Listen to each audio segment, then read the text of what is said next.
Long ago, in a land filled with golden sand and tall, whispering palm trees, there lived a boy named Joseph. Joseph wasn't just any boy, he was special. Not because he was stronger or faster than his brothers, but because he had a heart full of love for God, and God had given him dreams, big dreams. Joseph had 11 brothers, and together they worked on their father Jacob's land, taking care of sheep and goats. But there was something about Joseph that made his brothers frown and whisper when he walked by. You see, Joseph's father loved him very much, so much that he gave Joseph a beautiful coat. Oh, this wasn't an ordinary coat. It shimmered in the sunlight with bright colors, red like a rose, blue like the sky, yellow like the morning sun. Every time Joseph wore the coat, it felt like wearing a rainbow. He would walk proudly across the fields, the wind making the coat dance behind him. But oh, his brothers didn't like that coat one bit.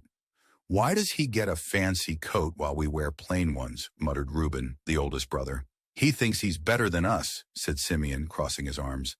And to make things worse, Joseph had those dreams. One morning, Joseph ran to his brothers, his face glowing like the sunrise. Guess what? I had the most amazing dream, he said, panting with excitement. The brothers groaned. In my dream, we were tying up bundles of wheat in the field. Suddenly, my bundle stood up straight, and your bundles all bowed down to mine. The brothers stared. Are you saying you're going to rule over us? Judah said, his eyebrows shooting up. Before they could finish grumbling, Joseph added, Oh, and then I had another dream. This time, the sun, the moon, and 11 stars bowed down to me. 11 stars. 11 brothers. That did it. The brothers' faces turned red like hot coals. One day Jacob said, Joseph, go check on your brothers. They're watching the sheep near Dothan. Joseph, eager to help, slipped on his colorful coat and ran down the dusty path, humming a tune. He didn't know his brothers were planning something mean.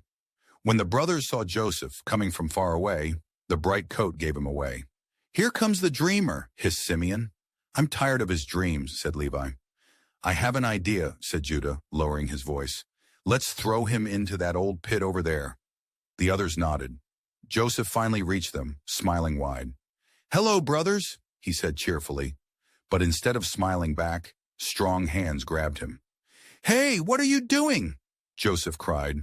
They pulled off his coat, the beautiful rainbow coat, and tossed it aside. Then, before Joseph could run, they carried him to a deep, dark pit and dropped him in. Thud. Joseph sat at the bottom of the pit, hugging his knees. It was cold and empty, with only a few slippery stones and dry sand. Above him, he could hear his brothers laughing and talking, but he couldn't climb out. God, Joseph whispered, tears running down his cheeks. Why is this happening to me? Did I do something wrong? Joseph remembered his dreams, the ones where he was standing tall, the stars bowing to him. But now, he was in a hole in the ground. God, he prayed again, I don't understand, but I trust you. Please stay with me.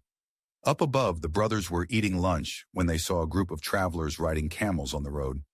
These men were traders on their way to Egypt. Judah said, Let's not hurt Joseph. Let's sell him to those traders instead. The others agreed. They pulled Joseph out of the pit. His eyes were wide with hope. Maybe they were sorry. But no, they sold him for 20 silver coins.